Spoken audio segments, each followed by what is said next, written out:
Nagbigay ng opinyon si OG Diaz hinggil sa isyu ng BINI na kung saan tila inaasar pa ng girl group ang kanilang mga kritiko sa pamamagitan ng Jabberwocky costume. Para sa talent manager, tila hindi tama ang ginawa ng grupo dahil paano na lamang umano sila makikita na mga totoong supporters nila kung ipagpapatuloy nila ang ganitong kasuotan sa tuwing nalabas sila sa publiko. Ayon pa kay Mama Oj, ay kung gusto man lang din naman daw mabash ng grupo, sana hindi sa pamamagitan ng pagsusuot ng Jabberwocky na OOTD.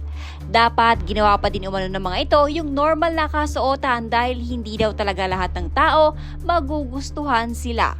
Kung ipagpapatuloy daw ng BINI ang ginagawa nilang hindi pagpapakita ng kanilang mukha sa mga taga-suporta nila, ay hindi daw malabong magsawa ang publiko sa kanila.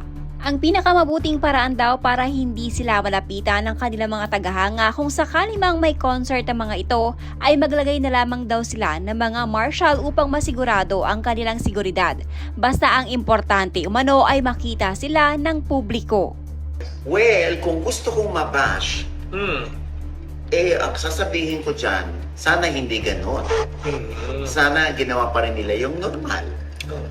Na wag na silang mag-Jabberwocky, na sana ay lumakat na sila. Hayaan niyo yung mga tao kasi talagang we really cannot please everybody. So hayaan niyo lang, go with the flow lang.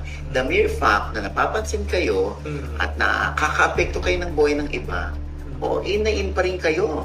Pero ako sa tagal ko rito sa industriya, pag lagi silang nakakaganon, baka rin magsawa yung mga tao. Tingnan mo gusto niyo ba sa stage lang kayo makita yung buong mukha niyo? Sa ground, sa Jabberwocky kayo lagi. Kayo rin mismo magkakaroon ng mental health issue. Alam niyo sa sarili niyo na hindi niyo gusto yung ginagawa. Diba? Parang sa loob-loob, ano ba itong ginagawa natin? Bakit makikipag-asaran pa rin ba tayo sa kanila? Kaya tayo nagsusuot ng ito. Pero ang tagal niyong tinrabaho yan para makarating kayo sa tuktok. Diba? Mas maganda na pagbaba niyo from aeroplano, hi, hello. Diba? Di magtalaga na lang kayo ng mga marshals na aawat dun sa mga magmamob sa inyo. Ang importante, nakita nila kayo. Kasi pagdating nila sa bahay, may kwento yan. Ay, ang ganda pala nila, no? Sa personal. Bakit? Nakita ko Ganda-ganda nila. Alam mo, mas maganda sila nang walang make-up. Ganda nga ba ito? Hindi kunwari nga lang kung gano'n. Kasi ako hindi ko pa nakikita sila nang walang make-up. O, diba, merong mga kwentong bakon yung makakakita sa kanila pagdating ng mga miron sa bahay nila. Ngayon, kung ang BINI naka-Jabberwocky, anong kwento nila? Ano, nakita mo yung BINI? Nakaganon. Nagtakip pa na kita mo, ang layo-layo ng biniyahe natin para lang makita sila dun sa airport. Tapos ganun pa yung makikita. Alam mo yung naasara sila. Kasi nga, hindi naman sila kasama dun sa bashers. Oo nga. Pati sila nadamay. Kawawa yung mga fans, no, na-deprive dun sa opportunity na makita sila in the flesh. Oo, di ba? Saka ngayon, di ba, sa isang banda, parang nagwagi yung mga bashers dun sa ginawa nila. Kasi somehow, naapektuhan sila. Oo. Kaya sila nag-costume ng gano'n. At saka pinatulan nila, yun yung lagi mo sinasabi, di ba? Yung mga bashers, binablock mo, hindi mo na lang pinapatulan. Oo, hindi ko, Diyos ko, ako nga, ang dami-dami kong bashers ngayon. Oo, umandar na mga trolls. Pero, I don't give them oxygen to breathe.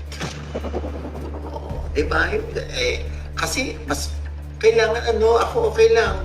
Yung mga trolls, gumana kayo, binabayaran kayo, gawin yung trabaho nyo. Parang gano'n, di ba? Ngayon, ito, di ba, paano naman yung mga legit fans ninyo, yung mga blooms, na gusto kayo makita up close? Gusto nyo lang ba makita kayo na nasa stage? Ayan, wala na silang maskara. Di ba, parang iba pa din, pag nakikita kayo in the flesh, kahit kayo yung nakamaskara, alam nyo hindi kayo happy sa ginagawa nyo.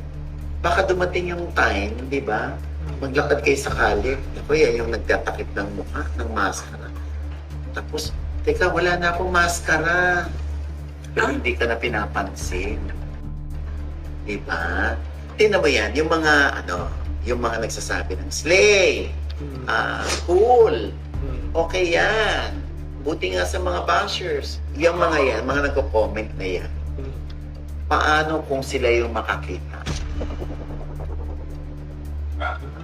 ng nakajabaw? Okay lang sa inyo. Kung okay sa inyo, go. Paano kung sayang, hindi ko nakita? O di naramdaman nyo rin yung nararamdaman ng mga gustong makakita ng mukha nila na hindi naman bashers.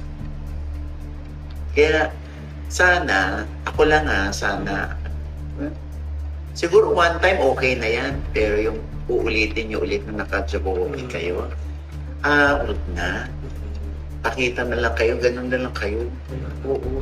Namnamin nyo yung pinaghirapan nyo yung kaway nila, pinaghirapan nyo yung tili nila, pinaghirapan nyo yung paghanga nila sa inyo, pinaghirapan nyo yung mga malayo sila nang galing para lang makita kayo kasi wala silang pambayad ng ticket, pampanood sa inyo.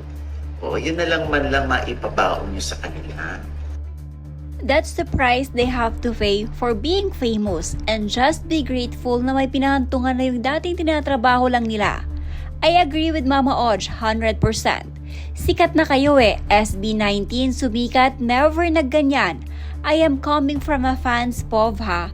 Kaligayahan namin makita ang idolo namin. Makawayan, mangitian, matitigan man lang kahit malayo. Samantalahin nyo yung tinatamasa nyong kasikatan.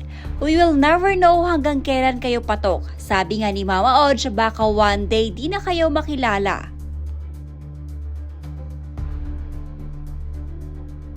Sayang Bini, they are portraying rebellious attitude which is not a good influence to young generation. I am starting to know them but I'm now totally disappointed by their behaviors. Malaki pa rin impact ng personality and attitude ng isang artist maliban sa talent. Stay humble and grounded dapat, lalo nang hindi pa masyadong nakikilala. Imagine your fans might have waited for so long sa inyo sa labas kahit mainit, so they could get pictures of you, pero they can't get any clear of good photos. Sarah G, SB19, Sandara Park, G22, at etc. deserves more support, attention, and love by their fans. Mas karapat-dapat po silang ipagmalaki sa ibang bansa.